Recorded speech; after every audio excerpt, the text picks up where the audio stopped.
Lorsque je ne mentionne pas de handicap, On t'appelle. on m'appelle et chose curieuse, c'est que lorsque j'arrive, on va m'identifier si c'est vraiment Daniel Yala. Donc je sors dans ma carte, on dit, mais tu ne nous as pas dit que tu étais handicapé, voilà, voilà. Moi, j'ai été frappé par la réalité du handicap parce que je le deviens suite à une injection médicale. Ce SUCAM a les mêmes problèmes que toi, les challenges qui sont les tiens. Et donc, ils ne vendent pas leur sucre parce qu'on importe trop de sucre. Donc, s'ils ne vendent pas le sucre, ils ne peuvent pas payer les employés, ou du moins, ils prétendent qu'ils ne peuvent pas payer comme il se devrait.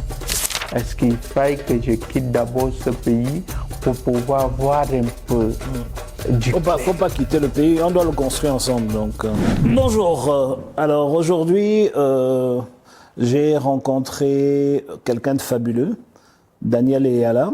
Il est le promoteur, donc le DG de Tara Foods. Ils font des jus de fruits merveilleux. Ils ont une gamme de 10 jus de fruits, 10 arômes différents. Et aujourd'hui, j'ai eu la chance de goûter, de déguster, pardon, au jus de fruits, donc au jus d'ananas, qui était excellent. Et j'ai pu le rencontrer dans son environnement, dans son entreprise, là où il fait toutes ses merveilles. Daniel est un jeune Camerounais et qui souffre d'un handicap. Et chose qui m'a émerveillé, c'est qu'il vit au-dessus de toutes les limitations qu'on pourrait s'imaginer de cet handicap-là.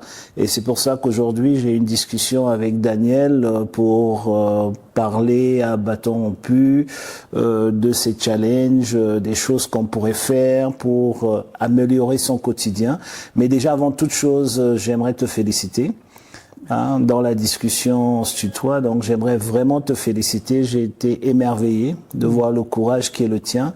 Et j'aimerais dire une chose, ce qui m'a aussi touché, c'est l'affection de tes proches. Ton père était avec toi, tes voisins étaient avec toi, tes amis étaient avec toi, les employés. C'est quelque chose qu'on voit pas souvent. Et j'ai senti cette chaleur entre vous.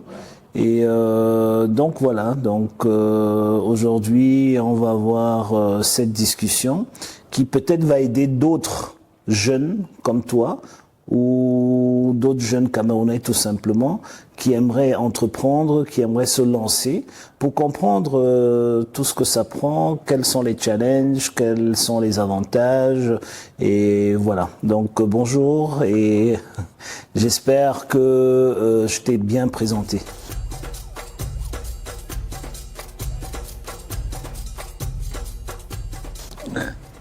Merci, merci honorable. C'est un honneur d'être ici et un honneur de plus de recevoir un élu de notre République, surtout dans notre unité de production. Ça ne se donne pas, ça ne se voit pas tous les jours et c'est la toute première fois qu'une personnalité de cette ampleur puisse arriver là où nous exerçons notre activité. Et très émotif le fait que vous ayez touché du doigt ce que nous faisons. Tutoyer Daniel, hein. Je t'appelle Daniel, tu me tutoies, on se tutoie et on avance, ok? Et j'aimerais que ce soit demain qu'on ait encore plus que ça. Aujourd'hui, vous avez un député, demain, pourquoi pas un président de la République qui vient vous encourager? Effectivement, voilà. Effectivement, honorable. Donc, comme vous le dites... Je le dis, tu le dis, voilà. Faut y faire, hein? Merci. Donc, j'ai été très touché par cette arrivée et cette salutation venant de vous, puisque moi, je n'ai que eu connaissance de vous à travers des médias, à travers des activités entrepreneuriales, politiques et autres. Donc, il faut peut-être dire une chose, vraiment corrigée. Tu m'as écrit. Oui. Dans un anglais limpide, oui. Un courrier où tu demandais que je vienne voir ce que tu fais. Oui. Et ça m'a touché. Et tout de suite, j'ai dit à mon équipe qu'il faut que j'aille voir ce jeune. Déjà, la façon dont tu as posé la chose. Très souvent, les gens nous écrivent parce qu'ils ont des problèmes et ils attendent des choses, ils attendent d'être aidés. Oui. Mais au fait, toi, tu me vendais tes capacités. Oui. Et j'ai trouvé ça exceptionnel. Et c'est pour ça que j'ai tout fait pour passer. Je suis passé un peu en retard parce que ce matin, j'étais à Coteng. Oui. Comme il y a les ouvriers qui grèvent là-bas.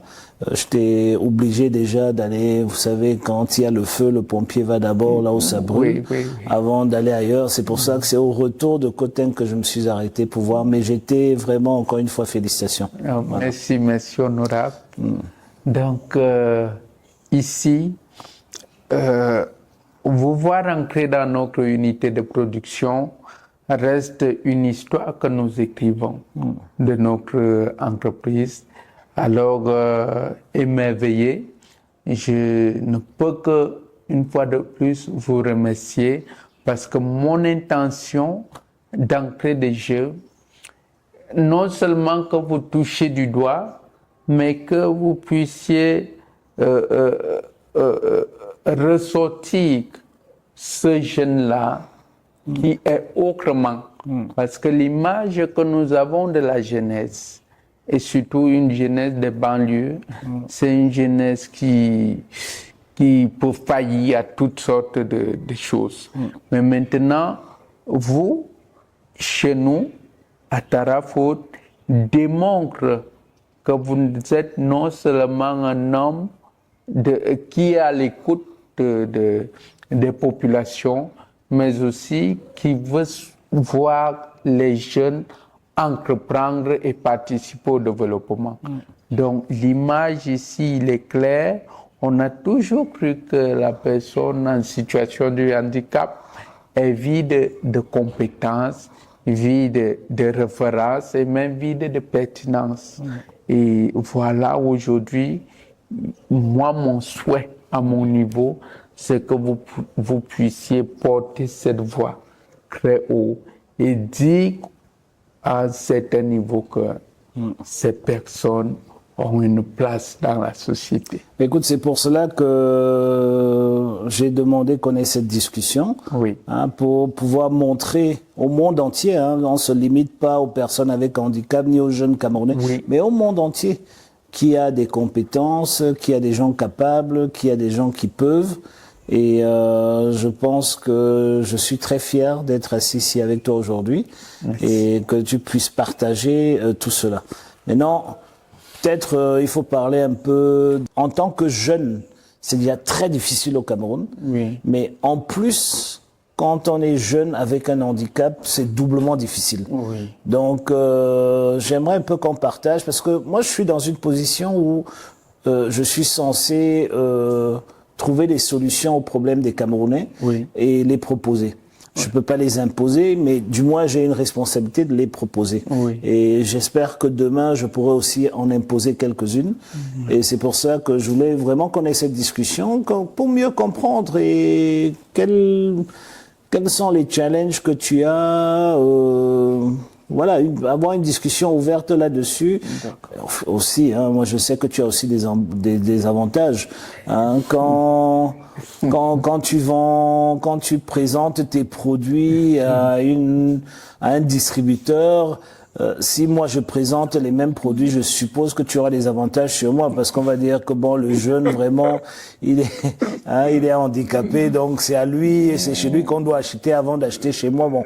Je te rassure, je produis pas de jus de fruits, donc je serai pas ton compétiteur. Mais voilà, toutes ces choses-là, dis-moi, édifie-moi un peu là-dessus. Voilà. D'accord. Honorable, d'entrée des jeux, il faudrait savoir que je suis rassuré du fait que vous n'êtes pas un concurrent. Voilà. Donc, pas encore, parce que les choses peuvent changer. Si vous êtes concurrent, je vais automatiquement m'associer à vous. Bref, je suis, comme vous l'avez présenté, un jeune rempli d'initiatives. Moi, j'ai été frappé par la réalité du handicap parce que je le deviens. suite ok. à une injection médicale. Ah là là. Donc, une erreur médicale qui m'a paralysé jusqu'à aujourd'hui. Donc, ce fut vraiment un challenge pour s'imposer dans la société au vu de l'imaginaire qu'on a sur des personnes en situation de Tout à fait. handicap. Il fallait donc aller à l'école et avec un papa aussi tombé dans les Sissongo. Donc, il fallait voir la maman. Mais il était sorti des Sissongo aujourd'hui. Hein. Il était là pour te soutenir. Bref, aujourd'hui, il était sorti Voilà. des Sissongo. Il faut le notifier aussi. Ce sont les papas du quartier. Oui.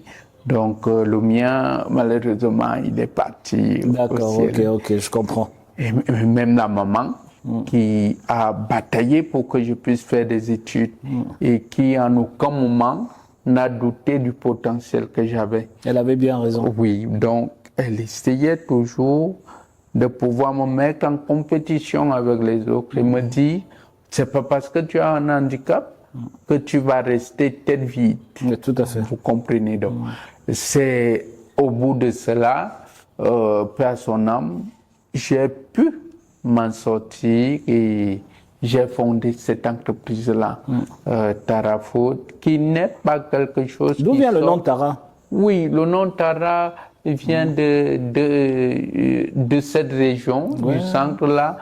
Je me doute bien. Affectueusement, il faut dire Tara pour interpeller un peu affectueusement nos grands frères, nos mamans, Donc papas. c'est qui puisque c'est qui ce Tara là? Voilà. C'est toi le Tara ou c'est quelqu'un d'autre? Non, le Tara là est directement renvoyé à tous ceux qui ont contribué à ma réussite. D'accord. Vous voyez un peu. Et peut-être tu oublies de dire aussi, hein, tu as un fameux Tara qui est ton voisin. Hein? Donc, effectivement. le feu grand-père de notre icône nationale, Yannick Noah, Oui, oui. hein, qui est ton voisin. Donc, je vois que Tara n'était pas très loin. Voilà. Et ça, c'est le contenu qu'on peut mettre dans Tara. Maintenant, food vient du fait que le Cameroun rassemble ou vit avec deux identités culturelles. Donc, on peut laisser l'histoire précoloniale et tout ça. Le Cameroun est dans deux cultures. Et cette culture, on va voir l'expression anglaise et l'expression française. C'est d'où vient donc faute. C'est-à-dire, je lis Tara à faute pour former une seule identité qui est Tara faute, les boissons que vous voyez. D'accord. Donc voilà. D'accord. C'est très intéressant. Et aujourd'hui, donc, pour parler des challenges, je suis très heureux de m'ouvrir à vous. Vous êtes arrivé chez nous, à Tarafoot. Vous avez vu dans quel cadre on essaie de se développer et surtout... Est-ce qu'on peut avoir quelques bouteilles de Tara Foods là? Parce qu'on parle de ça, il faut quand même que les gens se l'imaginent. On veut se développer, mais on est coupé par les réalités du terrain. D'accord. C'est-à-dire, on est en situation de handicap. Vous avez présenté tout à l'heure là Je vais mettre ça là, comme ça c'est visible. Excuse-moi si je te coupe. Oui, c'est Voilà. bon. Voilà. Je crois que nous avons une seule saveur. Il y a l'ananas. L'ananas qui manque là. Ici, c'est gingembre ananas. D'accord. Donc, voilà un peu Je m'ouvrir. vais retourner. Voilà. Oui. Je t'écoute. Ok. M'ouvrir à vous est une opportunité de vous poser les réalités que nous vivons. C'est pas facile que lorsque je suis mis au devant, si je présente mes produits, on va lier le produit à la personne que je suis. Et la personne que je suis a une très mauvaise image circulaire. Pourquoi? C'est-à-dire, on te dit que la personne handicapée ne peut pas produire quelque chose de diable. Ça, c'est la preuve que c'est pas vrai. C'est pas vrai. Voilà. Et en plus, peut-être, il faut aussi le dire, hein, tu oublies de le dire, tu as 5 employés. Oui, effectivement. Qui ne sont pas nécessairement handicapés. Oui, qui ne sont pas handicapés. Donc, vous voyez que ici, non seulement le message porté est celui de montrer une autre image de la personne handicapée, Tout à fait. une autre image d'une jeunesse camerounaise. Mais maintenant, quand on parle des challenges, c'est ce dont je vous expliquais là, la sensibilisation, et c'est d'où j'interpelle l'élu que vous êtes. Mettez un accent sur la sensibilisation au handicap. Tout à fait. Faire comprendre aux populations que le handicap n'est pas une fatalité, Tout à fait. mais que ça arrive, mais on s'habitue, on s'adapte et on peut participer au développement. Et peut-être il faut juste rappeler quelque chose de très important Oui, aux jeunes Camerounais, d'ailleurs à tous les Camerounais, oui, c'est que le handicap n'est pas une fatalité, comme tu le dis si bien, mais ça peut arriver n'importe quand. oui, N'importe quand. Je peux devenir handicapé demain matin. oui, Par un AVC, par un accident, par mille et une raisons, une mauvaise piqûre, etc. oui. Donc les gens doivent le comprendre. C'est-à-dire qu'au fait, c'est quelque chose qui peut arriver à tout le monde. Et c'est d'autant plus important de prendre des politiques publiques très fortes, pas en faveur des personnes vivant avec un handicap, mais pour compenser le déficit. Vous savez, il y a une loi, par exemple, au Cameroun qui parle de l'accès aux bâtiments publics. oui, Mais je suis choqué quand aujourd'hui encore l'État construit des bâtiments où l'ingénieur de l'État ne s'assure pas au niveau de la sélection architecturale et tout le reste qu'il y ait un accès garanti aux personnes avec un handicap moteur, c'est-à-dire qui ne peuvent pas bien marcher. Je ne parle même pas des handicapés visuels et autres. Je suis choqué aujourd'hui que dans le monde entier, quand vous avez une télévision publique, vous avez toujours le langage des signes. Au Cameroun, ça n'existe toujours pas parce qu'on considère que ces gens peuvent se débrouiller autrement, alors que c'est faux. Et c'est une obligation pour le gouvernement de le faire. Et c'est pour cela que j'étais très intéressé de voir ce que tu fais, parce que au fait, il faut aller beaucoup plus loin. Oui. Et tu sais, un pays se règle à travers les lois, à travers la régulation. Donc, si on n'impose pas à part la loi, personne ne va le faire. C'est pas par le bon vouloir pour être gentil avec les personnes vivant avec handicap qu'on va y arriver. Il faut l'imposer par la loi. Et je me rappelle, nous on allait à l'école primaire dans les bus Sotuc, qui coûtaient 25 ou 35 francs, je sais pas ce que ça coûtait à l'époque. Mais je sais que tous ceux qui avaient une carte d'handicapés avaient accès au bus gratuitement. Et moi je trouvais ça génial. Et même je ne loupais aucun match au stade, et que ce soit au stade militaire ou au stade Amadou Ahidjo à l'époque, on avait des amis qui vivaient avec un handicap, qui avaient la carte, qui avaient accès automatique, gratuit à tout ce que l'État faisait. Et je pense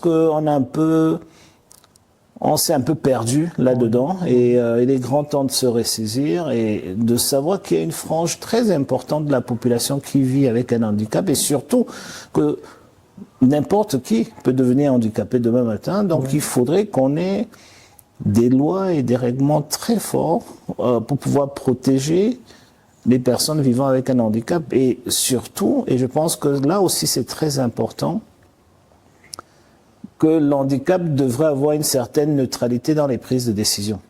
Je disais tantôt que si toi et moi, on va vendre nos jus de fruits chez le même distributeur, je pense qu'il y aurait une certaine empathie pour te favoriser par rapport à moi. On va se dire que bon, lui, il a ses deux jambes, il peut aller ailleurs. Mais même ça, c'est déjà une discrimination.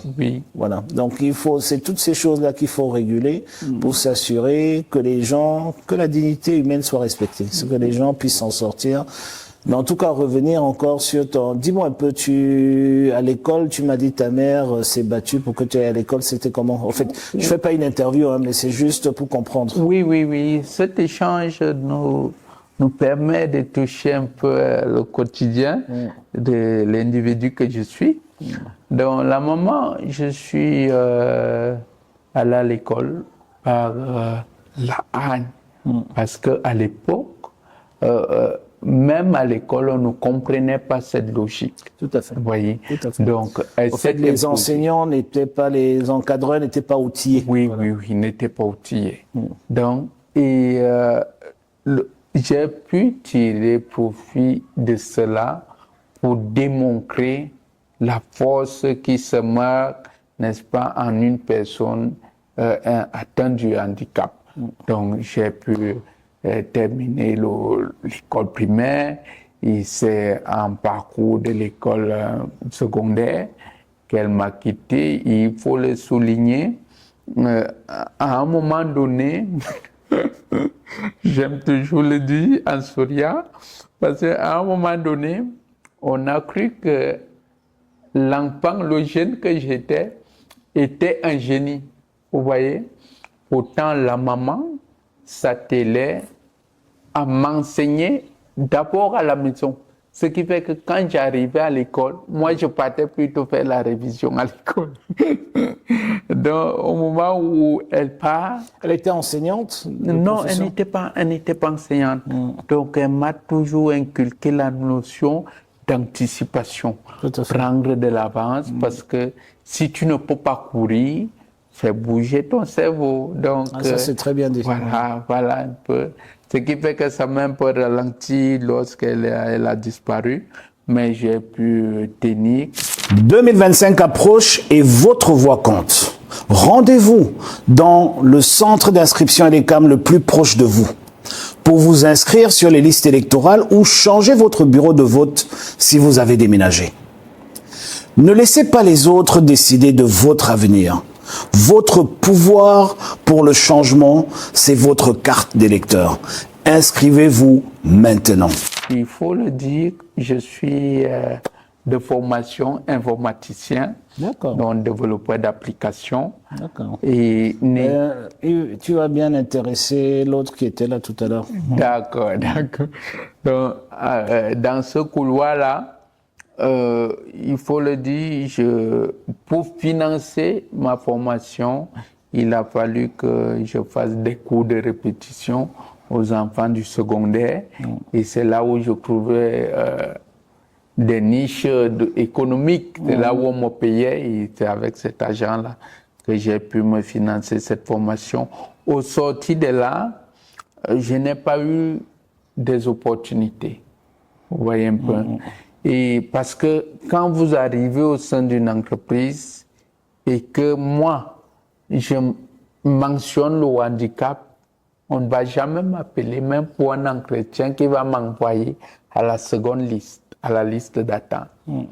Mais lorsque je ne mentionne pas le handicap, on t'appelle.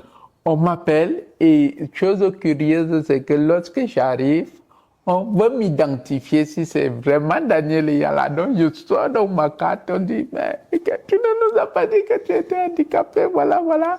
On vous met à la liste d'attente jusqu'à aujourd'hui. C'est là où je pars donc apprendre, n'est-ce pas, cette expertise au Bala, à l'université d'Obala, à l'IAO. À l'IAO, oui, que je connais. Oui, c'est là où j'apprends donc à manipuler. Financé par des Suisses au lieu d'être financé par le gouvernement camerounais. Oui, oui, effectivement, voilà. C'est là où... Mais une très très bonne école. Oui. D'ailleurs, je vais, la prochaine fois que je vois le directeur, je vais le féliciter parce que chaque fois je le félicite, mais j'avais pas encore ton cas. Donc je vais ajouter une couche dessus. Voilà. C'est de là qu'on apprend donc la notion de promotion du Made in Cameroun. C'est-à-dire, on a de la matière première, on peut en faire quelque chose de durable et de consommable pour des populations. C'est là où j'apprends toutes les techniques, que ce soit de la transformation, du marketing, du commercial. C'est là-bas que j'ai tout appris. Si toi, tu es à ma place, comme élu, qu'est-ce que tu ferais ou qu'est-ce que tu pousserais à être fait pour que tu t'en sors mieux comme jeune entrepreneur, jeune, je souligne, entrepreneur et aussi entrepreneur avec un handicap? Qu'est-ce que la loi peut faire ou qu'est-ce que l'élu peut faire pour aller dans le sens d'améliorer, au fait de réduire tes challenges? Honorable, face à cette question, C'est pas une interview, hein, donc Non. tu peux répondre comme tu veux. Voilà. sans souci, sans souci. Mais face à cette interrogation, je dirais plutôt, c'est pas, j'ai pas toutes les clés pour pouvoir donner une réponse exacte. Mais vous qui êtes élus, pouvez trouver, n'est-ce pas, des mécanismes. Ce que j'apporte est juste la réalité qui touche à notre contexte et au contexte des personnes en situation de handicap. Si la loi qui avait reçu décret d'application était réellement appliquée au Cameroun, on ne serait pas dans ce cas-ci. Quel cas? Le cas où des jeunes entrepreneurs handicapés ne parviennent pas à se faire une place et même quand ils se font une place, ils n'ont pas le soutien requis. Et ce étant dit, il faudra aussi rappeler qu'à l'Assemblée nationale, on a eu à reléguer la question du handicap au second plan.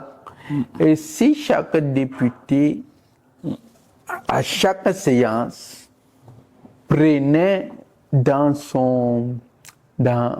ses travaux une petite partie des questions liées au handicap, vous verrez qu'on allait continuellement parler de ces personnes et l'inclusion allait se vivre.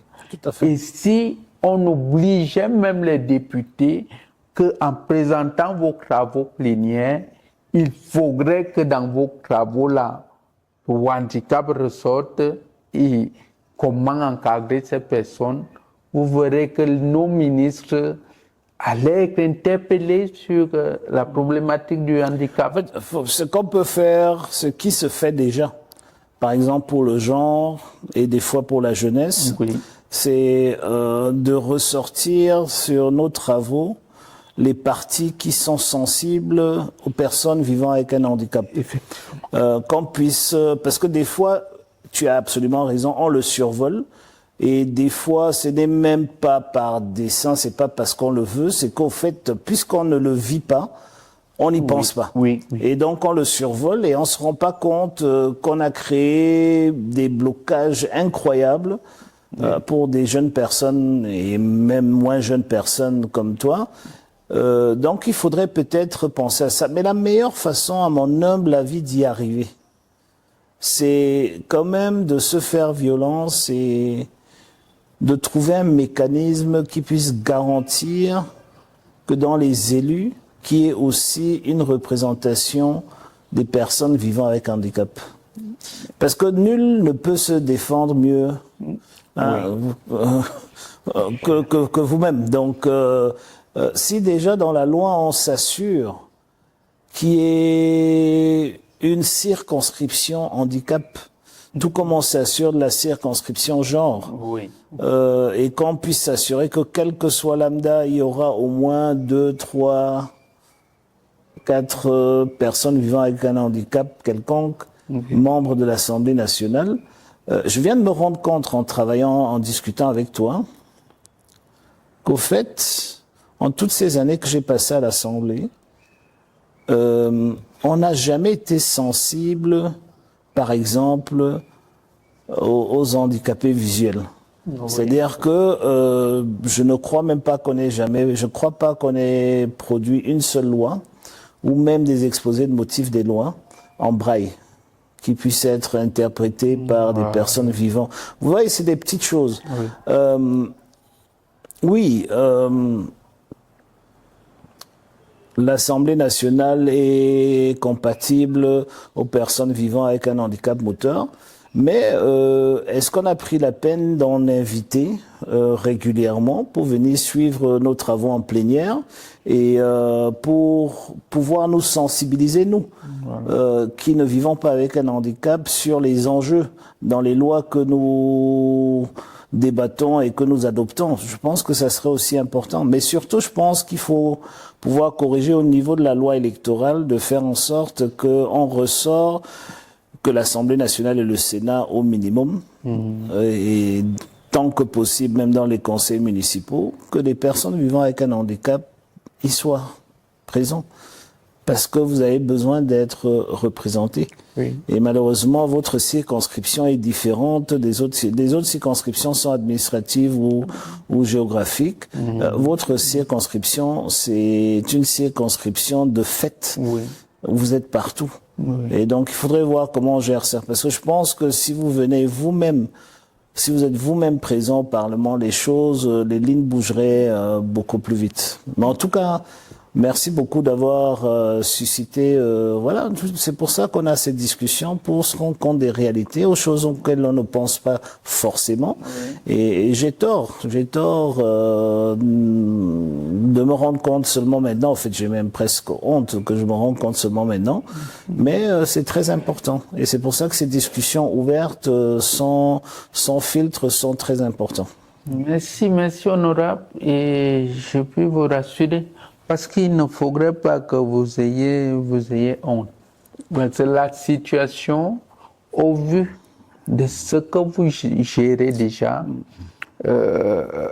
n'arrive qu'aujourd'hui. Et le fait que vous ayez... Daniel, il n'y a pas d'excuse à cela. Okay, donc, vraiment, je me rends compte aujourd'hui, en discutant avec toi, même pas avant la discussion, je me suis rendu compte qu'au fait, on ne regarde pas ce côté. Ok, donc, quand je dis que j'ai honte, c'est une façon de parler, c'est de dire qu'au fait, à aucun moment, vous savez, quand je reçois une loi, je dis qu'est-ce que pensent les musulmans, qu'est-ce que pensent les gens qui vivent au Sahel, qu'est-ce que pensent les gens qui vivent dans la forêt, etc. On essaie de se mettre dans tous les cas de figure, mais je viens de me rendre compte qu'au fait, je me mets jamais dans le cas de figure des personnes vivant avec un handicap, jamais. Des fois, on le fait de façon, je dirais, presque mécanique, surtout pour tout ce qui est des personnes souffrant d'un handicap visuel et tout le reste. Mais regarder le big picture et se dire voilà ce qu'on doit faire, et sans ça on ne sort pas, on l'a rarement fait. Et je me rends compte aujourd'hui, et d'ailleurs je t'en remercie, parce que si tu n'étais pas venu pour cette discussion, je me serais probablement pas rendu compte. Et c'est pour ça que je dis, je fais un mea culpa et je dis vraiment, je cogne la tête, arrête, il faut maintenant penser à ça aussi, chaque fois qu'on prend des décisions. Et je ne suis pas en train de dire que je ne savais pas qu'il y avait des problèmes. Je dis tout simplement que on est tellement préoccupé à défendre ce qu'on touche et ce qu'on connaît, qu'on ne touche pas au fait ce qu'on ne connaît pas. Et voilà. Donc on est préoccupé sur tous les autres cas figures de la composition sociale du pays, mais on oublie au fait qu'il y a une grande partie du pays qui vit avec un handicap et qu'on ne regarde pas forcément. Donc c'est pour ça que ça m'interpelle. Je suis vraiment enchanté d'avoir cette discussion avec vous. Et vraiment, c'est rempli d'émotions. Et je crois que ce que vous dites reste d'actualité. Bon, si avant la fin de la discussion, tu peux me tutoyer, ça m'arrangerait aussi. Oh. Ça va arriver progressivement. Moi, je suis anglo-saxon. Chez nous, on tutoie. Et c'est pour ça qu'on casse les codes. On ne construit pas des murs, on construit des ponts. Donc, pour que ces ponts-là existent, on se tutoie. Comme ça, on se met en confiance et on discute des choses beaucoup plus profondes que quand on se voit. Quand on se voit, c'est superficiel. En tout cas, en ce qui me concerne. Voilà. Ça, honorable, j'apprends quelque chose. J'apprends même beaucoup de choses. Parce que je vais juste ouvrir une parenthèse. Au sein des élites politico-administratives venant du centre sud-est et même le littoral, vous allez trouver qu'on nous a instauré cette barrière-là. Donc, c'est psychologique. Donc, dis-tu, revenez à rabaisser l'élite. Donc, Alors que quand on vous voit, on n'arrive pas à transmettre le bon message. Voilà, effectivement. Parce que la partie émotionnelle manque. Alors que quand on tutoie, on se met dans la sphère de l'autre et la réception est meilleure et aussi l'émission est beaucoup meilleure. D'accord, d'accord. Donc, c'est comme je le disais, au niveau de l'Assemblée nationale, je crois que c'est un pas. Je suis devant un élu du peuple. Si une décision peut être initiée de telle sorte que, de prime abord, qu'on ait des observateurs en situation de handicap à l'Assemblée lors des travaux. Vous verrez que ça va d'abord interpeller les députés qui y sont. Parce que vous voyez quelqu'un qui entre là, il a peut-être une canne, il est en frotté roulant, ça va t'interpeller. Bien sûr. Qu'est-ce que toi tu as fait durant tes années à l'Assemblée nationale? Je crois qu'il faudrait que nous prenions d'abord ce statut d'observateur et maintenant commencer à sensibiliser sur l'arrivée des personnes en situation de handicap à l'Assemblée. Moi, il y a je ne sais pas quelle est la proportion exacte de personnes vivant avec un handicap au Cameroun par rapport à la population, mais je suis conscient ou je suis convaincu que le statut d'observateur, il est là. Personne n'a besoin de vous le donner. L'Assemblée nationale est ouverte à tout le monde qui veut participer aux travaux en plénière et donc les personnes avec handicap peuvent. D'ailleurs, il y en a certains qui viennent. Ils viennent pas sous la bannière de personnes vivant avec un handicap, mais ils viennent pour d'autres raisons. Ils sont intéressés par une loi sur la culture ou sur les finances publiques, etc. Mais ils sont handicapés et on les voit. Donc, ce que je dis, c'est qu'il faut beaucoup plus viser le statut même de la personne vivant avec un handicap, viser le fait que les personnes avec handicap peuvent avoir des quotas, par exemple, pour accéder aux institutions. C'est très important. Une fois que vous êtes là-bas parce que vous avez été élu et que vous avez le droit d'y être, parce que la loi vous protège, vous allez réagir beaucoup différemment que ce que réagirait typiquement un observateur.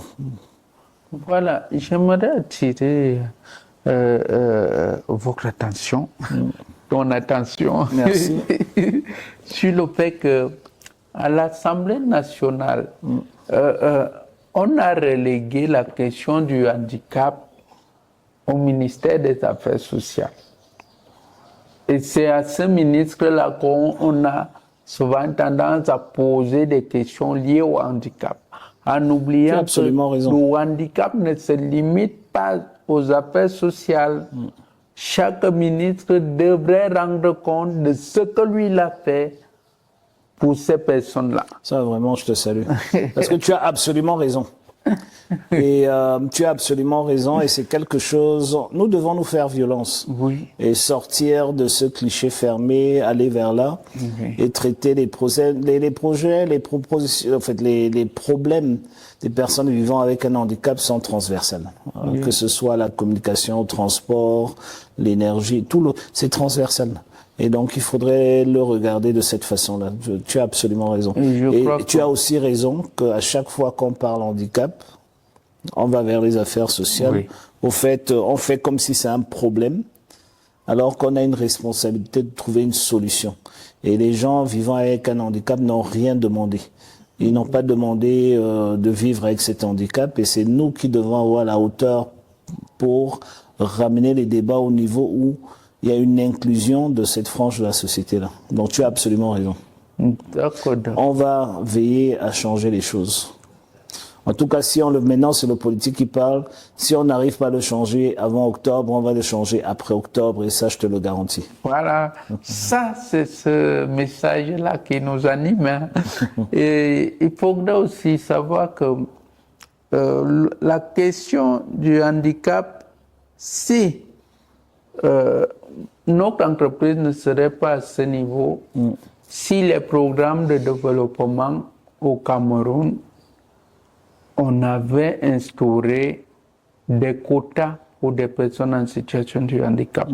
Vous voyez des programmes de développement où vous avez des finances. Je vous prends le cas du plan triennal jeune. Si vous, en tant qu'élu et acteur politique, demandez des comptes ou un rapport sur la gestion de ce plan dans l'optique de faire ressortir l'inclusion qui a été prise en compte, je vous assure, c'est un dossier où vous pouvez vous noyer complètement. Je suis certain, je ne veux pas me noyer, je sais nager, je te rassure, mais je suis certain que tu as raison et que la part des personnes vivant avec un handicap ne peut pas être visible dans ce plan triennal spécial jeune. Il faut rappeler ça, c'était 105 milliards censés bénéficier aux jeunes. Malheureusement, une grosse partie de cet argent est partie dans l'administration, dans les biens et services, et une toute petite partie aux jeunes. Et encore une fois, malheureusement, la plupart des jeunes qui ont bénéficié de cet argent, premièrement, je n'étais pas d'accord de le faire en forme numéraire, c'est-à-dire donner l'argent aux gens, mais bon, beaucoup de projets avaient suivi mes débats et n'avait pas donné, mais une grosse partie quand même donné du numéraire. Donc je pense que ça, c'est un premier point faible, mais surtout au niveau de la sélection des personnes pouvant bénéficier des projets financés par cet argent. Je pense que c'était tout simplement catastrophique. Parce qu'on n'a pas pris beaucoup de choses en compte. Et on avait l'impression, ou on a toujours l'impression, qu'on essaye de se débarrasser des jeunes. Donc on te donne et voilà pour toi, vas-y avec, ne reviens plus, ne nous dérange plus. Voilà. Et on règle pas les problèmes d'une république de cette façon, malheureusement. Ça, c'est exact, député. Et il faudrait aussi, dans une certaine mesure, parce que lorsqu'on parle d'une république, on parle aussi du développement inclusif. Et ça n'a pas été vu. Parce que je pourrais passer une éternité à vous démontrer les manquements liés à la gestion et l'encadrement du handicap. Quand je vous parle de l'inclusion, je vois d'abord, si l'Assemblée nationale n'a pas pu atteindre le niveau où il faut interpeller tous les ministres sur leurs activités en faveur du handicap. De deux, inciter même à la formation du gouvernement. L'image que vous laissez aux parents des enfants atteints du handicap, nommer au moins aussi ces personnes au poste de responsabilité. Tout à fait. Ça renvoie de la compétence. Mon enfant ira, puisqu'on évolue au Cameroun par des clichés, mon enfant ira à l'école, il pourra être comme tel député, tel directeur, ainsi de suite. Non, je te rassure, il ne faut pas aller à l'école pour être député. On ne passe pas une élection. Non, ça c'était un exemple.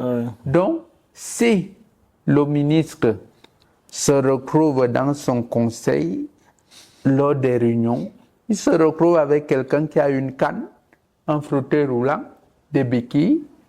Il sait que dans son ministère, des choses doivent être faites. Mais lorsqu'il se retrouve qu'il n'y a personne, ça pose problème. Bien sûr. Lorsque le président reçoit les vœux et que parmi ces personnes, vous ne voyez aucune béquille, aucun fauteuil roulant, on questionne d'abord, est-ce la bonne gouvernance ou de la mauvaise gouvernance? Quelle est l'image que le Cameroun souhaite projeter à l'international? Je vous prends un petit cas. La CAN est arrivée au Cameroun, mais même à l'ouverture, on a fait semblant comme si les personnes handicapées n'existaient pas. Ça, j'ai laissé, je me suis dit, ils auront peut-être quelque chose d'autre à proposer. Au moins, c'est quand les joueurs entrent au stade.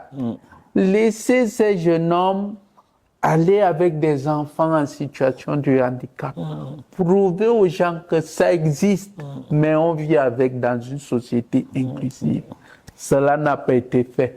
Quelle est l'image que nous projetons encore? Tout à fait. Donc, autant d'exemples où j'arrive souvent à des conclusions, mais ouf, est-ce qu'il faille que je quitte d'abord ce pays pour pouvoir voir un peu du Faut pas quitter le pays, on doit le construire ensemble. Donc, si tu quittes le pays, toute notre discussion d'aujourd'hui ne servira pas à grand-chose.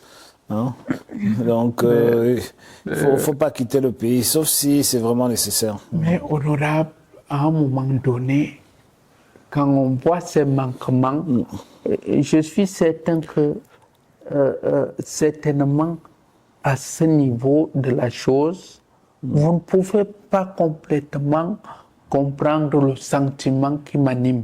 Parce que pour le comprendre, il va falloir que, à un moment donné, vous voulez atteindre un objectif, celui de prendre un verre sur la table, et que tu sois à 1 mètre, tu fermes les yeux, tu veux toucher le verre, et tu comprends qu'à maintes reprises, tu ne vas pas y arriver.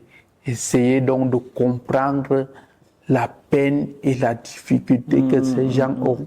Et lorsqu'on se retrouve dans un gouvernement où l'inclusion n'est pas visible, lorsque vous soulevez la question du handicap, on va vous montrer quelqu'un qui, lui, jouit de toutes ses facultés, mais on vous dit qu'il est en situation de handicap. Mais nous, on va voir des fauteuils roulants, on va voir des béquilles, on va voir des cannes. Et même au niveau de l'Assemblée, est-ce qu'on réussit à transcrire en langage de signes les propos d'un homme, d'un député, ou les propos même du président de l'Assemblée nationale? Tout à fait. Donc, voilà un peu. Je suis tout à fait d'accord. Je suis tout à fait d'accord. Mais je dirais que toutes les avancées s'obtiennent par des combats. Oui. Et pour se battre, pour combattre, pour avoir ces avancées, il faut comprendre. Oui. Et là, ce soir, en discutant avec toi, il y a beaucoup de choses que j'ai compris, que je prenais avant comme quelque chose de léger, on va dire ça comme ça, mais aujourd'hui, je comprends la profondeur de ces points-là. Mais au-delà de ça, en tant que, quand je dis au-delà, ça veut pas dire que je mets ça de côté, hein, je suis conscient de l'apport, de tout, au-delà de tout ça. En tant que jeune entrepreneur, mettons le handicap de côté, en tant que jeune entrepreneur, quels sont tes challenges? C'est-à-dire qu'au fait, qu'est-ce qui peut être fait pour te rendre la vie plus facile? Je sais, il faut pas me dire, il faut pas payer les impôts, parce que si on payait pas les impôts, tu serais pas arrivé ici. Il y aurait même pas de route. Okay? Oui. Donc, dis-moi ce qui peut être fait, objectivement, pour rendre l'accession à la propriété commerciale plus accessible pour les jeunes. À quoi tu penses? De prime abord, il faudrait dire que c'est en s'exprimant en qualité d'entrepreneur, il y a trop de challenges. Je vous prends, à partir de mon cas, vous allez voir le taux des entrepreneurs qui finissent en dessous. Donc, il y a d'abord l'accompagnement des institutions. Est-ce que le système économique actuel permet aux jeunes de se mouvoir? Ça, c'est la question. Il faudrait interroger l'implication même des chefs leaders d'entreprises qui sont réunis au GECAM. Est-ce que le GECAM a eu un jour dit, voilà que la fin d'année est arrivée, la nouvelle va commencer, voici comment nous allons accompagner les jeunes. Nous avons enlevé 10 000 et on veut des candidats pour financer des projets et lesquels projets nous allons suivre pour que cette niche d'entrepreneurs puisse intégrer une branche du GECAM. Voilà une proposition. Est-ce que vous avez une représentation au sein du GECAM? En fait, nous avons une représentation, on a des industriels là qui font dans l'agroalimentaire, Donc ça, c'est une Ils partie. sont là en tant qu'industriels, ils ne sont pas là en tant qu'entrepreneurs souffrant d'un handicap. Oui. Ici, je n'ai pas voulu mettre déjà le handicap. Je parle globalement. Ok. Donc, l'accompagnement des institutions, l'accompagnement même des institutions sectorielles comme le GECAM. Maintenant, le questionnement même des leaders politiques sur l'encadrement de la jeunesse. Puisque les leaders politiques, on les voit dans leur programme. Vous voyez? Mais maintenant, les leaders politiques n'ont pas eu ou n'ont pas encore le temps de s'étaler sur la gestion de la jeunesse. Tout ce qu'on peut voir dans les médias, les réseaux sociaux, c'est l'aspect économique. C'est-à-dire, dites, qu'est-ce qu'on fera pour la jeunesse? Décortiquer ces articles-là en français accessible à toutes les couches de la société.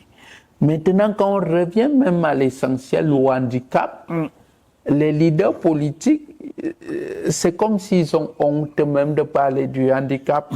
C'est-à-dire, vous avez inscrit cette notion dans votre programme politique, mais un leader ne sait pas lever, s'est assis et dit, aujourd'hui, nous parlons essentiellement du handicap. Voici si nous sommes élus, ce que nous allons faire, et voilà les mécanismes qui vont favoriser l'inclusion de ces personnes. Vous voyez un peu. Maintenant, quand on revient dans l'entrepreneuriat, les jeunes, ça va déjà. Vous voyez, c'est en train d'aller. Parce qu'il y a des mesures que vous prenez à l'Assemblée nationale. Mais parmi ces jeunes, il y a des personnes en situation de handicap, et personne ne s'en préoccupe. Ça pose un véritable problème. Sur le plan personnel, vous voyez ici, vous êtes arrivé à l'unité de production, nous faisons encore tout manuellement. Pour tout entrepreneur, il souhaite se développer, donc avoir des outils qui vont le permettre d'avancer. Donc, comme vous pouvez le voir, ici, c'est l'ananas au gingembre, donc il est très doux, il ne peut pas faire du mal à l'estomac. Donc nous souhaitons avoir un matériel qui nous permet de limiter le contact avec le produit. Tout à fait, très important, donc, surtout que c'est dans l'agroalimentaire. Voilà. Donc nous avons un broyeur que vous avez vu tout à l'heure.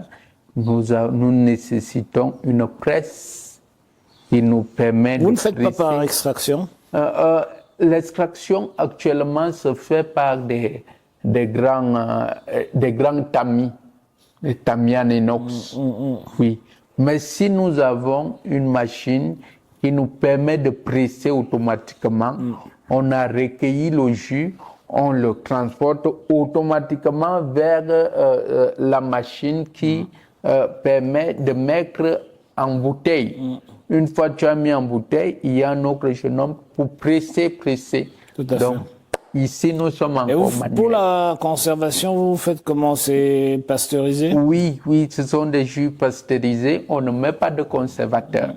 Donc ici, on pasteurise quand c'est en bouteille. On les place donc au feu. C'est la dernière étape. D'accord. L'avant-dernière, pardon, parce qu'il va s'en suivre l'étiquetage des bouteilles. Tout à fait. Et c'est ainsi qu'on s'en sort. C'est une chaîne et le plaisir pour moi, transformer, savoir que ce produit est consommé. Et qu'il y a des gens qui aiment. Oh là là, ça, je peux vous en citer des restaurants ici, mais il y a un fait que je déplore. Il est celui de la communauté de proximité.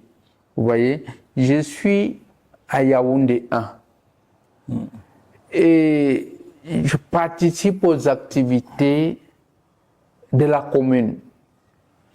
Mais j'ai proposé mes produits avec toute la documentation. Jusqu'à aujourd'hui, même lors d'un événement, aucune bouteille ne sort pour aller à la mairie. Vous trouvez un peu, ça devient à un moment donné, c'est comme si c'était fait à dessein. Mais allons dans des restaurants, ici à Mendong, vous allez trouver que à Mendong, des restaurants passent des commandes. Et nous n'avons jamais eu un pépin disant que non, la bouteille, le jus a fait ceci, le jus a fait cela. C'est très apprécié. Voilà un peu ce que nous déplorons aussi de notre élite politico-administrative. Donc, qui ne soutient pas les jeunes. Mais je tiens quand même à le noter, hein, honorable, être devant vous, c'est que j'ai touché le grand lot. Darafur est passé à notre niveau. Mais tu sais, déjà, pour qu'il n'y ait pas de malentendu, j'apprécie énormément ce que tu fais, ta petite unité de production et tout ça. Il est important de comprendre aussi que pour que les gens, en fait, les gens doivent être habitués à consommer local. On ne peut pas seulement imposer.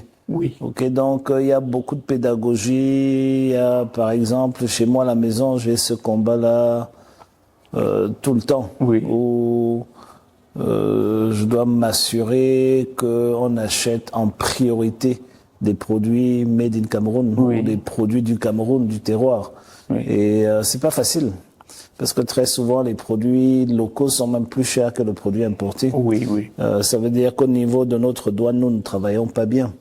Mais je crois que c'est un réflexe que les Camerounais doivent s'approprier.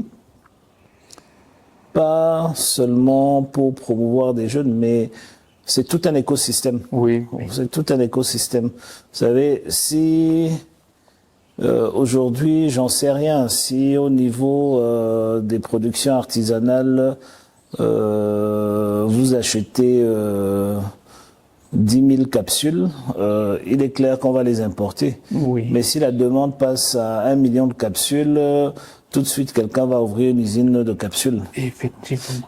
Si on passe à 1 million de bouteilles, vous ne serez plus bloqué entre l'importation et une entreprise de la place de Douala, je ne vais pas la citer, mais vous aurez plusieurs entreprises qui feront des bouteilles et vous aurez le choix et le prix baissera. Oui. Donc il y a tout ça. Et est-ce que tu arrives à vivre de ça? En fait, je voudrais pas te poser de questions, mais tu as parlé en long et en large de tes challenges et de tout, mais voilà, je sais que les ananas, la matière première coûte cher, je sais que le loyer coûte cher, je sais que les impôts, ça n'arrive pas. Voilà. Donc, comment tu fais? Il faudrait dire que l'homme, à ce stade de start-up, c'est un peu, je dirais, compliqué. L'homme ne vit pas encore de cette initiative, mais l'homme peut vivre. Qu'est-ce qu'il te faut pour vivre de ça? Et il me faut accélérer la production.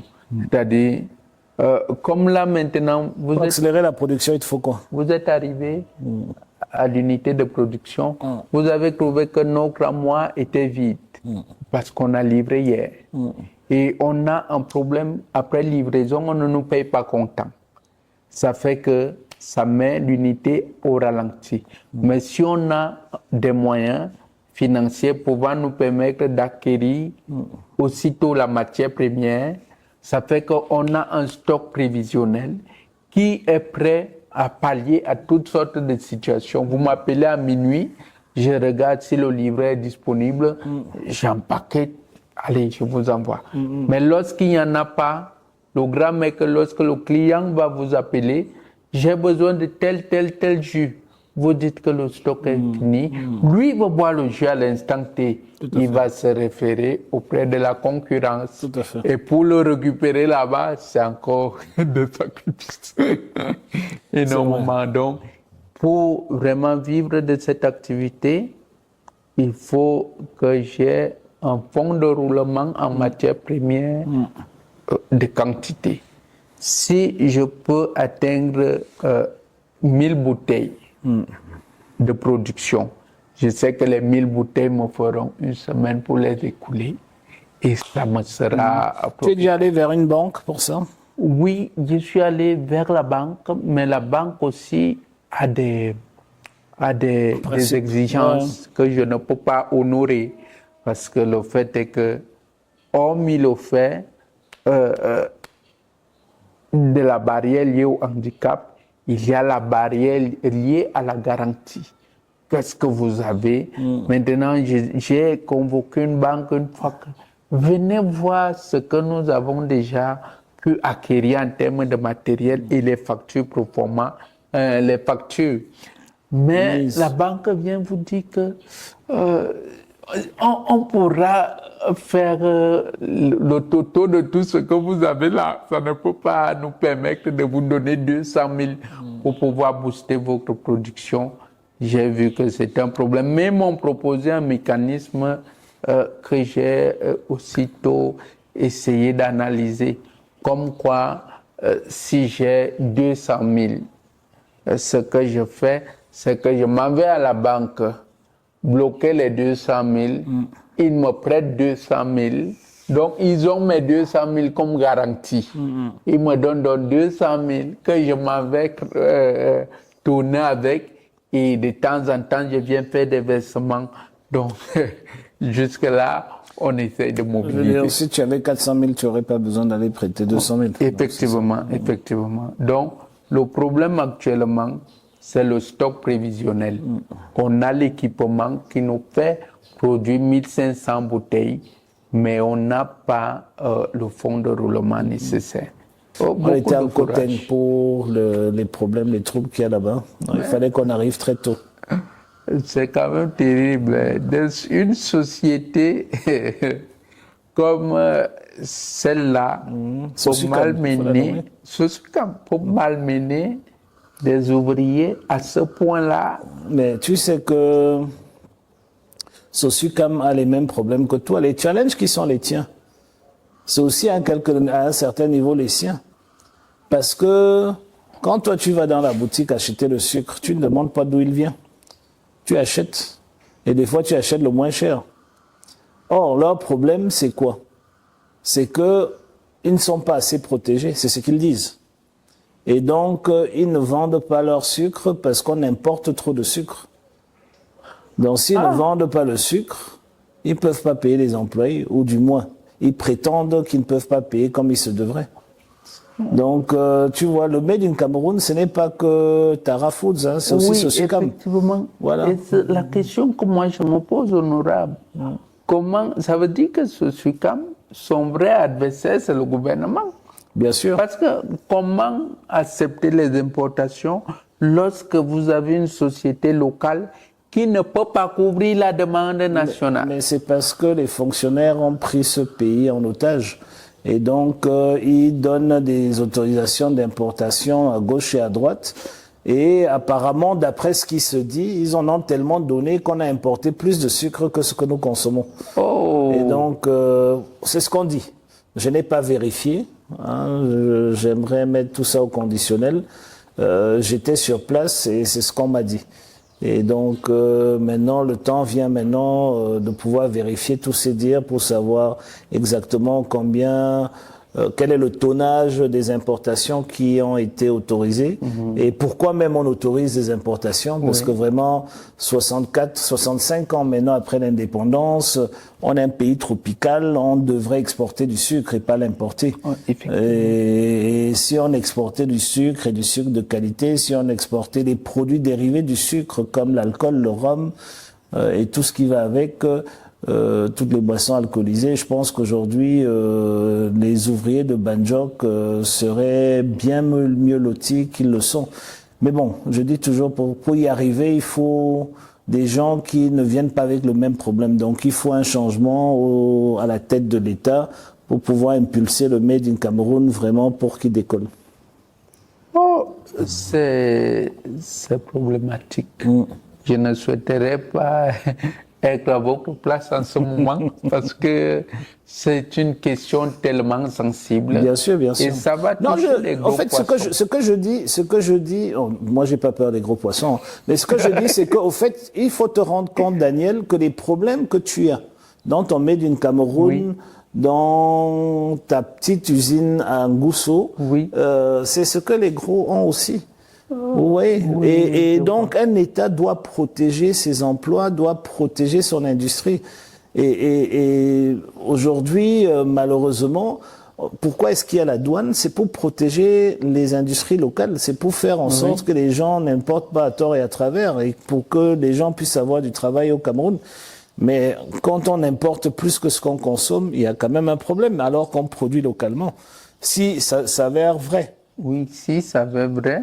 Parce que ce problème, moi j'avais appris par une chaîne télévisée que nous produisons les ignames, mais le Cameroun importe encore les ignames. Tout à fait. C'est d'où on a tendance à croire que ceux qui sont aux affaires sont des expatriés, excusez-moi, sont des gens qui visent à aller vivre ailleurs. Tout à fait. Parce qu'à un moment donné, Tout à fait. il En faut- fait, ils ne se rendent pas compte de l'importance du secteur privé et surtout de protéger le secteur privé local, la production locale.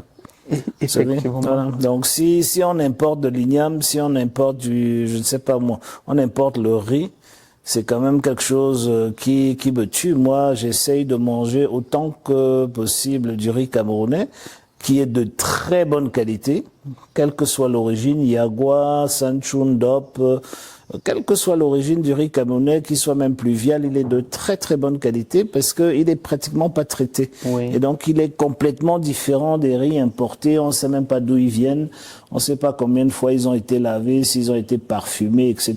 Donc on mange un parfum au lieu de manger un produit et je suis battu, je suis dépassé par le fait que les décideurs ne se rendent pas compte de l'importance de la protection du Made in Cameroun. On n'a pas besoin forcément... Oui, les lois peuvent aider, mais déjà, quand vous allez à la présidence de la République, et vous avez parlé des vœux où il n'y avait pas d'handicapés, mais pendant ces vœux, il y a très peu de produits locaux.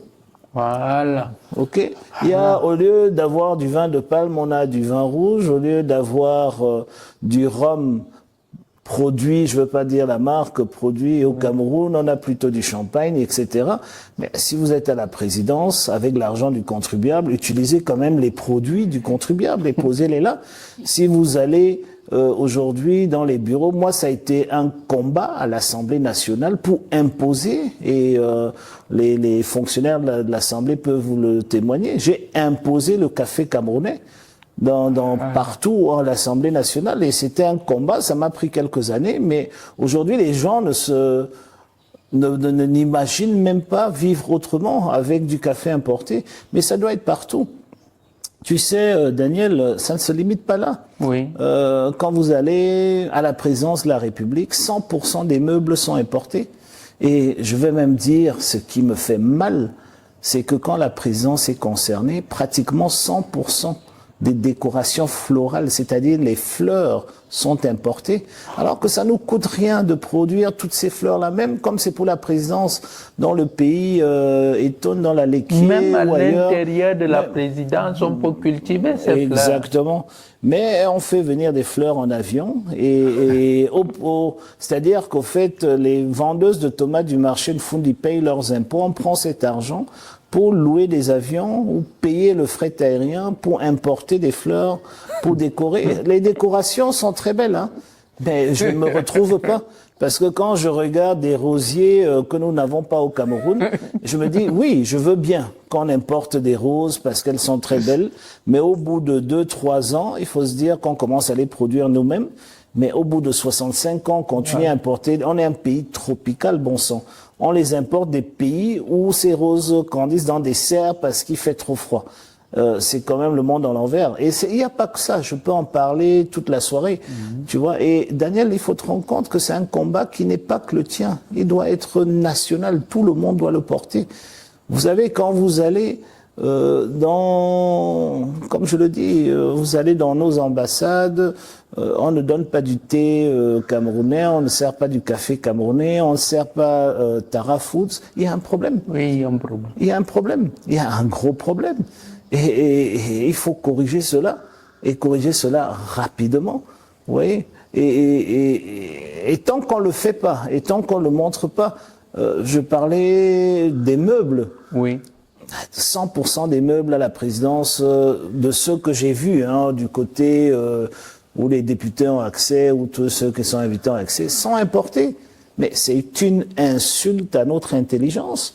Mais le drame, c'est que jusqu'au plus bas niveau, c'est importé. Le premier endroit où on trouve des meubles camerounais, c'est dans les lycées. Avec les bancs, les bancs tables, hein, les tables bancs, pardon. Oui, oui. Ok, donc c'est quand même incroyable. Et on produit, on dit qu'on est un grand pays du bois, on a une filière bois dans laquelle même la Banque mondiale a mis des centaines de milliards pour faire sortir la filière. Mais quand vous voyez toute la commande publique pour le mobilier, c'est sûr d'immobilier importé. Et souvent du bois comprimé, ou je sais pas comment il s'appelle, les trucs que dès qu'une goutte d'eau touche, ça gonfle. Ouais. Donc c'est le monde à l'envers. Mais il faut que les choses changent dans ce pays pour qu'on commence à le comprendre. Imaginez si toute la commande publique, rien que au niveau des meubles, acheter des meubles fabriqués localement au Cameroun avec du bois camerounais, si c'était une règle, et une règle non violable, mais on aura, la région de l'Est serait comme Dubaï, parce qu'on vendrait du bois, parce qu'on achèterait. Ce qu'on fait aujourd'hui, c'est qu'on vend le bois aux Chinois, on vend le bois aux Thaïlandais, et eux, ils gardent le bois pour eux, pour faire des meubles de luxe à leur niveau, et puis ils nous envoient le contreplaqué. Okay, ils nous envoient, quand c'est même pas le contreplaqué, c'est du carton. Et c'est ce que nous achetons à prix d'or pour dormir dessus, pour travailler dessus, etc. Vous voyez, c'est inconcevable, mais c'est la réalité. Et on doit pouvoir se secouer et changer les choses, et c'est ce que nous, on demande. Et c'est pour cela que nous nous battons en politique pour changer ces choses-là. C'est pour ça, personnellement, j'ai pris le dossier du Made in Cameroun. J'en suis devenu le parrain au niveau du Parlement camerounais. On a fait notre première journée Made in Cameroun au Parlement. Nous avons travaillé avec près de 340, si je me trompe, producteurs locaux, et que les députés ont découvert, et les sénateurs d'ailleurs aussi, et des membres du gouvernement ont découvert que, mais oui, les Camerounais ont du talent, et que notre pays a des richesses qu'on peut transformer. Mais tant qu'on le fait pas, voyez-vous, aujourd'hui, vous faites les rues de Douala ou de Yaoundé, c'est plein de pommes importées, c'est plein d'oranges importées, et d'ailleurs, des fois même ces fruits importés, même des raisins importés, arrivent à être concurrentiels par rapport à nos fruits locaux. Il faut arrêter. Mais honorable, permettez-moi cette attention particulière. Est-ce que cela, selon vous, est dû à quoi? Parce que à la volonté politique. Les politiques publiques doivent être cohérentes. Ok? Vous ne pouvez pas avoir un ministère de l'Agriculture dans lequel vous dépensez des centaines de milliards pour soutenir l'agriculture et promouvoir l'agriculture locale. Je me limite aux produits agricoles, je ne vais même pas plus loin. Et de l'autre côté, vous êtes perméable à la concurrence. Vous comprenez? Vous ne pouvez pas, ça ne se fait pas. Aujourd'hui, si quelqu'un n'a pas d'argent au Cameroun, il mange du pain importé. C'est quand on a beaucoup d'argent qu'on mange des macabos ou de l'igname. Mais c'est ça qu'il faut inverser. Et comment on l'inverse? Avec des politiques publiques. Par exemple, d'où vient-il que nous mangeons du pain? C'est quelque chose que les colons nous ont imposé. Et aujourd'hui, on se confond à cela et on pense que c'est notre culture. Ce n'est pas notre culture. Mais pour pouvoir manger comme nos parents ont mangé dans le passé, il faut toute une série de mesures de politique publique. Par exemple, à quelle heure est-ce qu'on va au travail? Parce que quand vous allez au travail à 7h30, il est presque impossible à 6h30 d'avoir un repas composé de macabo, d'igname, etc., que nous produisons. C'était ça le petit déjeuner avant. Sauf que les gens allaient au champ et coupaient à un certain moment et avaient ce repas et continuaient et puis rentraient. C'était ça, c'était la façon de fonctionner. Et nous avons plutôt imité ceux qui ont le pain chez eux parce qu'ils n'ont pas la chance d'avoir le manioc et les macabos. Et on a cru que c'était pour eux qui était bon alors que c'est pour nous qui est bon. Donc il faut changer plein de choses, mais pour ça, il faut une volonté politique manifeste pour y arriver. Donc il y a des choses qu'il faut changer, les horaires de la journée, etc., pour ramener les gens vers l'essentiel. Ce n'est pas en faisant du pain avec du manioc ou en faisant du pain avec des patates douces qu'on fait de l'import-substitution. Oui. C'est en mangeant nos repas de petit déjeuner qu'on fait de l'import-substitution. C'est-à-dire que si on mange du pain, mangeons du pain. Oui. Ben, si nous voulons que les gens mangent du ndomba et avec du manioc le matin, il faut qu'on réaménage nos emplois de temps pour le rendre possible. Et il faut que, si on sait aussi que pour que l'économie locale, à travers la consommation des produits locaux, nécessite un temps beaucoup plus long de cuisson ou de passage à la cuisine, il faut s'arranger que les facteurs de production, c'est-à-dire que ceux qui font ces repas-là, soient reconnus dans leur travail. Parce qu'aujourd'hui, un bout de pain, vous le coupez, vous l'ouvrez, vous mettez quelque chose dedans, vous refermez, vous donnez aux enfants, vous courez, 3 minutes, c'est fait.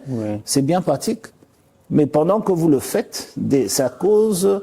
Il y a des millions de gens qui n'arrivent pas à vivre parce que vous le faites. Donc maintenant, s'il faut faire vivre ces millions de gens, il faut faire des choix.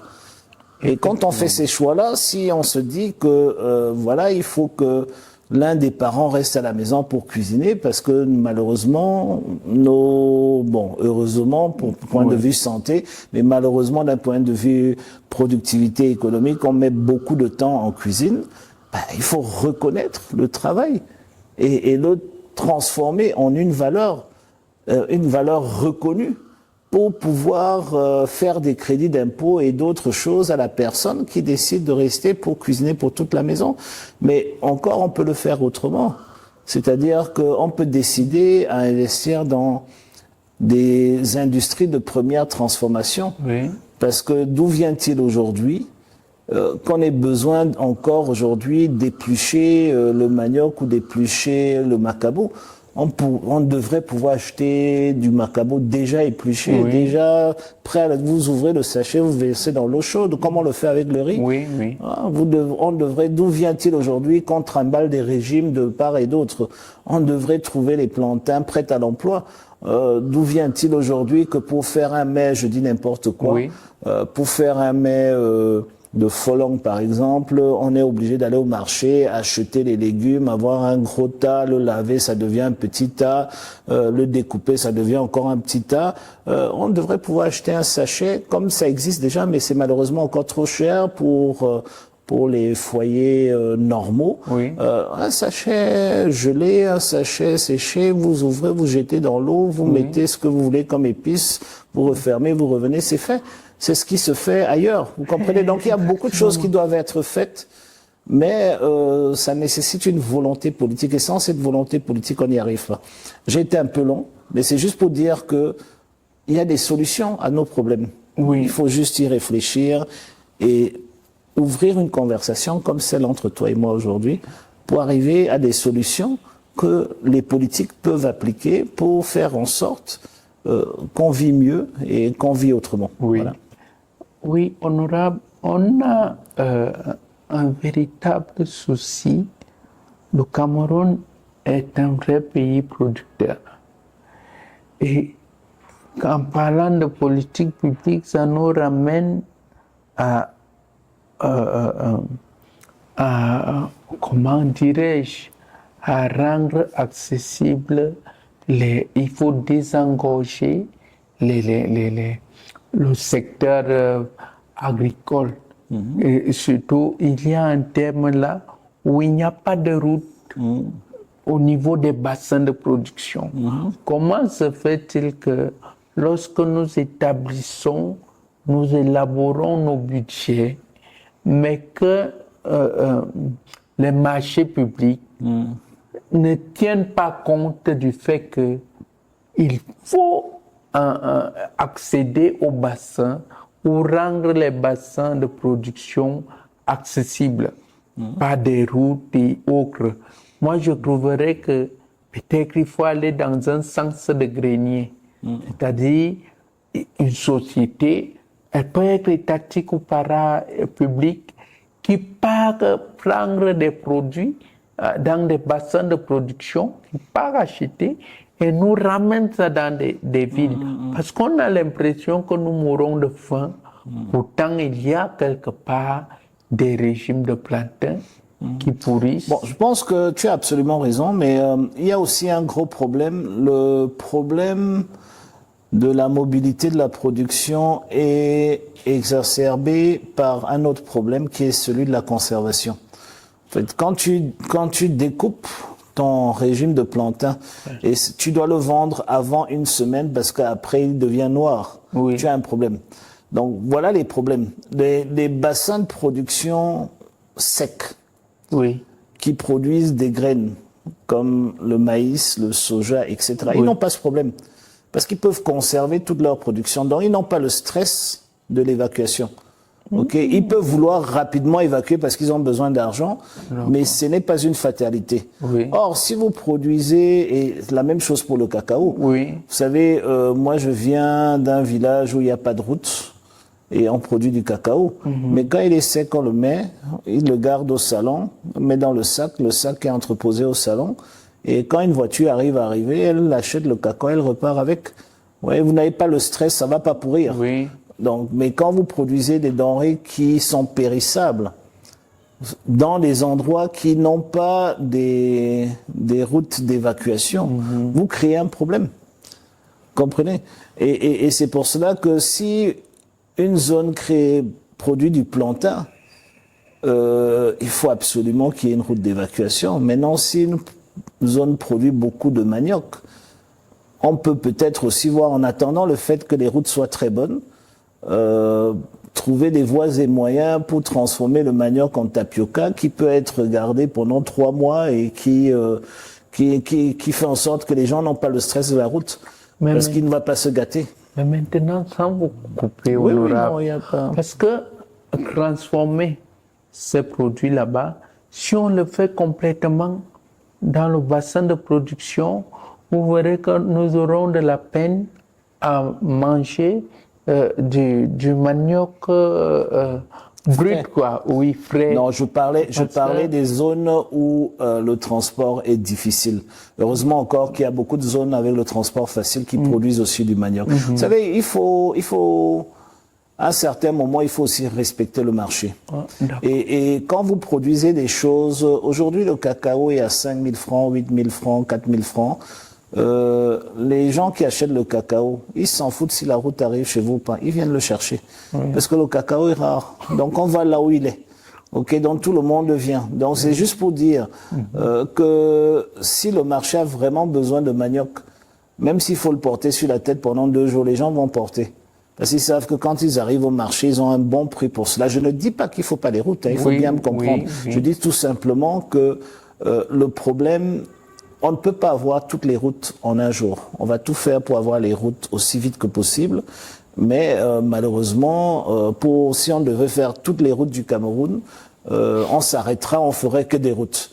Donc pendant qu'on fait aussi l'école, on fait l'hôpital, on fait d'autres choses, l'électricité, l'eau, il faut se dire qu'il faut être un peu plus intelligent ou un peu plus malin pour régler les problèmes un peu différemment.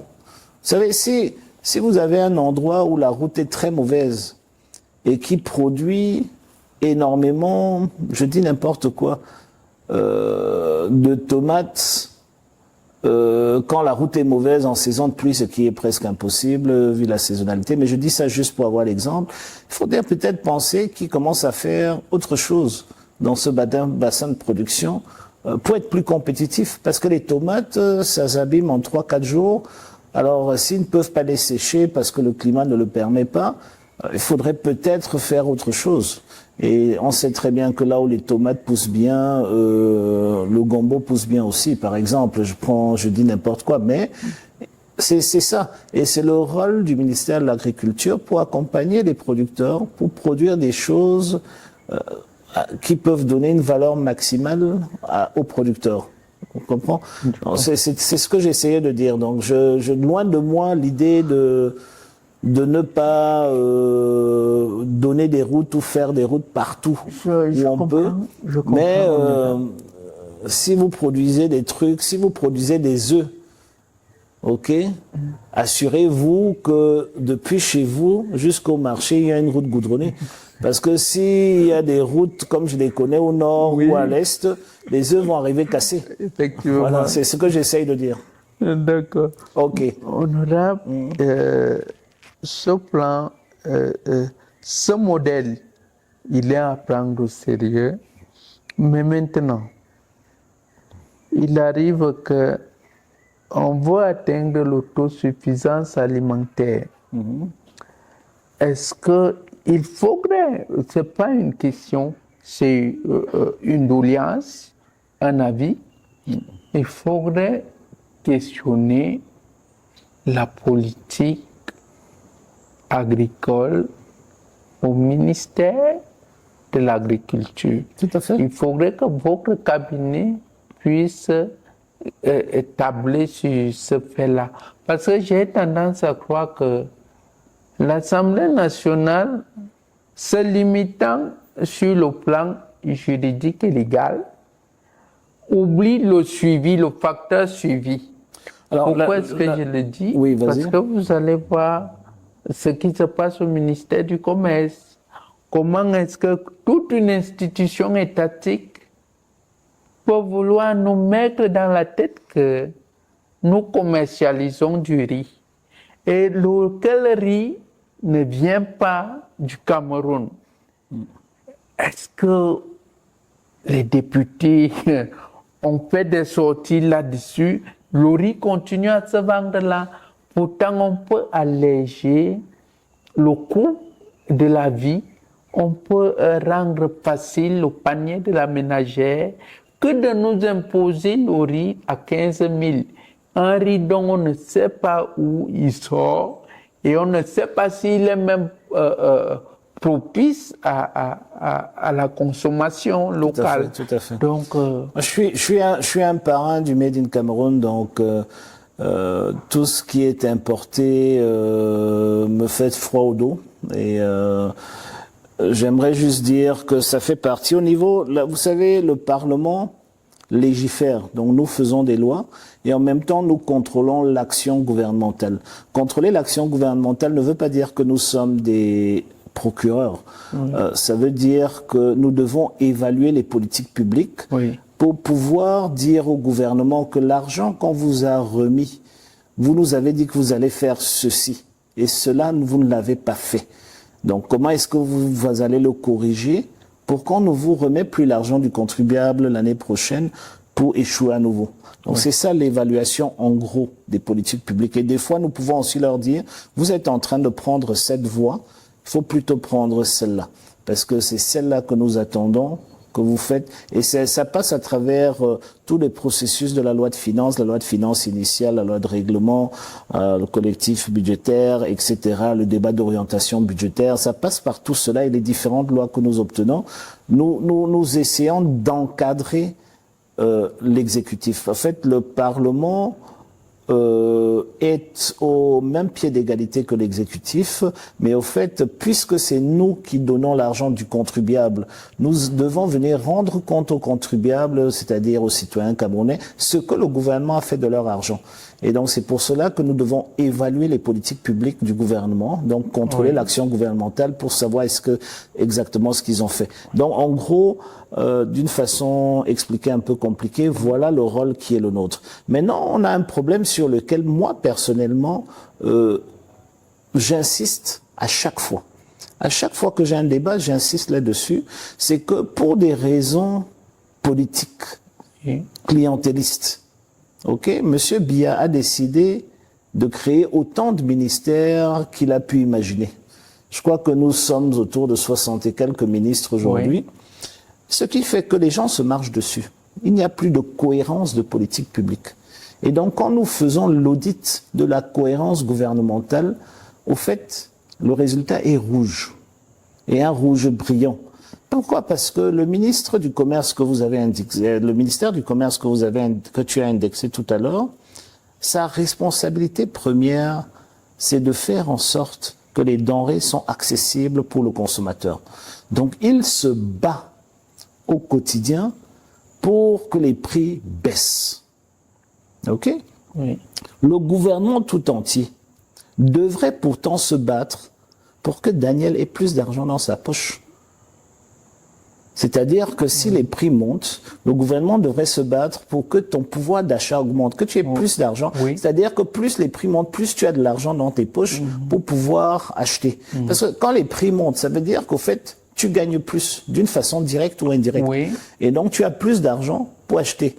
Et c'est, en gros, c'est une façon de regarder, raccourcir la croissance économique. On devient plus riche et les choses coûtent nécessairement un tout petit peu plus cher.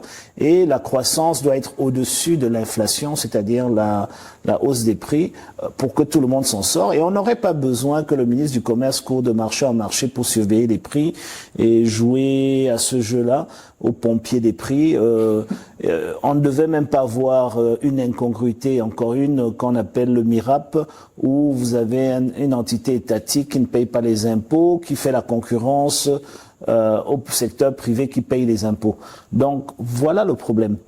Pendant que le ministère de l'Agriculture se bat pour produire du riz, assez de riz pour le Cameroun et même en exporter, pendant que le gouvernement dans son entièreté, sinon au moins le ministère de l'Économie, se bat pour que la balance commerciale s'ajuste et que nous produisons beaucoup plus au Cameroun, pendant que, je dirais, même le ministère de l'Agriculture se bat pour que les riziculteurs gagnent plus d'argent et peuvent mieux vivre de leur production, oui. Vous avez le ministère du Commerce qui se bat contre le prix du riz. Et donc, il trouve ça une très bonne idée de soutenir un importateur qui a pu trouver du riz, Dieu seul sait où, comme tu l'as si bien dit, pour le vendre à 15 000 francs le sac.